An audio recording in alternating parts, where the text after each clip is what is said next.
Well, Paul, disappointing result. As you've just said, first goal won it, and it was a fairly decent goal from them after we couldn't score in the first half. Yeah, I thought that we said even before the game, it was a sort of we knew that both teams were quite evenly matched, and I think that was borne out during the game. And we did say we felt one goal or whoever got themselves in front first would probably go on to win it. And we've had these 3 or 4 great chances again, and we haven't taken ours. Or we've hit the post twice, and Sterney's great save from Morgan, and then Healy's done what he done to us before. Fantastic finish from the lad. But it was a clear foul on Dan Wishart or Dan Spence. It was a clear foul on Spencer. And then that puts you on the back foot because you're then trying to win the game. I think the goal in the last 3 or 5 minutes didn't really make a great deal of difference because at that point, Maidstone had dropped deep and we're defending well. And it came just after you'd made 2 substitutions as well, which the goal came just a couple of minutes after you'd made 2 substitutions. Yeah, that's right. I mean, it was always the play to try and get through that first hour, especially when you knew it was going to be like 26, 27 degrees. I thought the first half an hour we were on top, and as I said, you look at the chances. Fitch is at the inside of the post and come out, which I think is unusual when you've got a shot that's bending in. Craig Dundas has hit the post from the resultant corner, and Sterney's had a great one in the top corner that Morgan saved. We need to get ourselves in front in games, but I haven't got any criticisms of the way that we went about it. I thought tiredness kicked into both teams as well with the heat and the first game. But credit to Maidstone. I think they set up really, really well.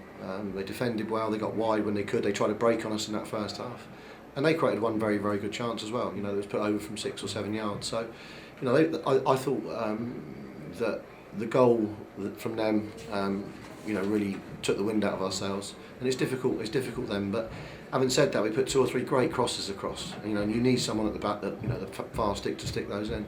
But not disappointed with the performance, but disappointed with obviously the result.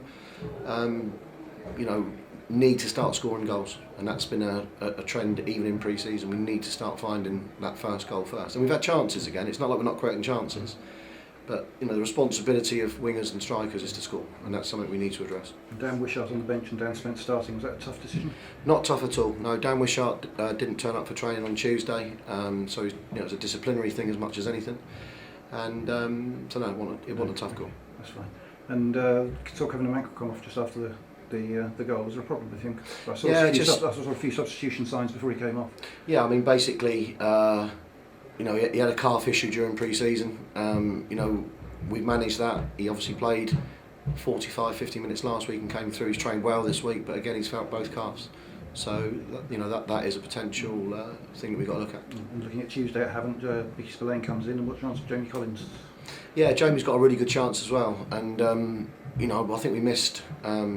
And it's always easy to say it when you've lost a game, but Mickey Spillane's one of our best players, as is Jamie Collins. So there was 2 big misses there for us today, but that didn't affect the game overall. As I said, I thought Maidstone came and did an excellent job.